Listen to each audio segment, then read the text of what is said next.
침묵은 충동에, 감정에, 유혹에 흔들리는 나를 관찰하고 경고할 수 있는 유일한 존재입니다. 침묵은 우주가 탄생하기 전부터 존재해 왔으므로 현재 우리가 몸담고 있는 세상의 언어와는 다른 것이기도 합니다. 즉, 침묵한다는 것은 말하거나 말하지 않는다는 차원의 문제가 아니라 어떤 다른 형태의 아우라를 지니는 것입니다.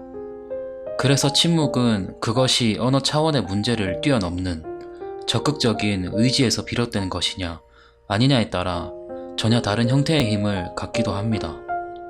예를 들어 침묵한다는 것은 관찰자가 되겠다는 의미입니다. 즉, 내가 침묵하는 순간 나는 상대의 표현을 관찰하는 자가 되고, 반대로 말하는 순간부터 상대에게 관찰당하는 자가 됩니다. 물론 대상이 없는 침묵은 나를 관찰하는 적극적인 형태일 것입니다. 우리의 모든 행동은 시간과 함께하지만 침묵은 반대입니다.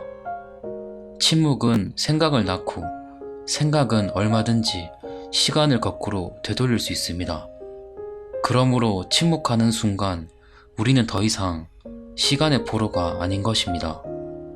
침묵은 나의 외부에 존재하는 것처럼 보이지만 생각하는 나는 사실상 침묵 안에 존재하며 침묵을 통해 나를 관찰하면서 자아 혹은 내면이 성장합니다. 침묵은 온갖 충동과 감정, 유혹에 흔들리는 나를 관찰하고 경고할 수 있는 유일한 존재입니다.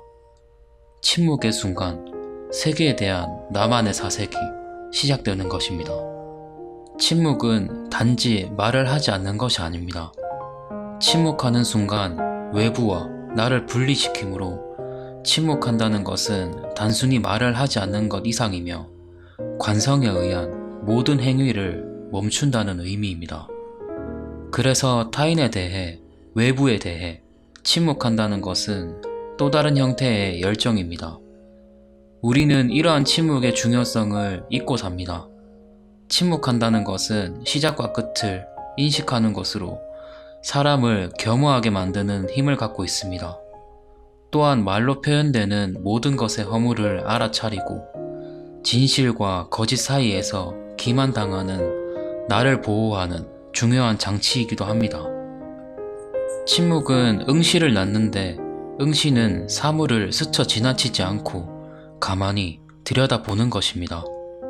매일 무심히 걷던 산길에서도 잠시 걸음을 멈추고 가만히 응시하면 보이지 않던 것들이 보입니다.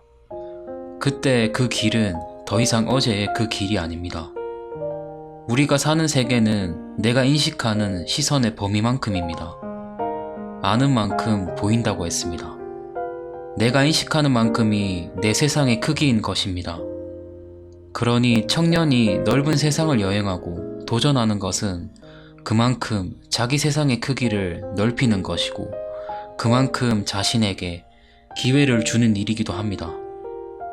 때로는 소소한 것을 뛰어넘어 큰 이상을 품어야 하겠지만 반대로 나를 돌아보고 목표를 다지고 인식의 지평을 넓히기 위해서는 대상을 정확히 바라보고 차분히 응시해야 합니다. 그리고 이 모든 것은 결국 침묵의 시간, 사색의 시간을 통해서만 초대할 수 있습니다. 그래서 청년의 시기에 중요한 것은 술잔을 비우며 뜨거운 열정을 노래하는 것만이 아닙니다. 내면을 들여다보는 시간, 최소한의 침묵과 사색을 통해 나 자신을 관찰하고 바로잡는 시간이 필요하다는 것을 기억하셨으면 좋겠습니다. 인생 최적화였습니다.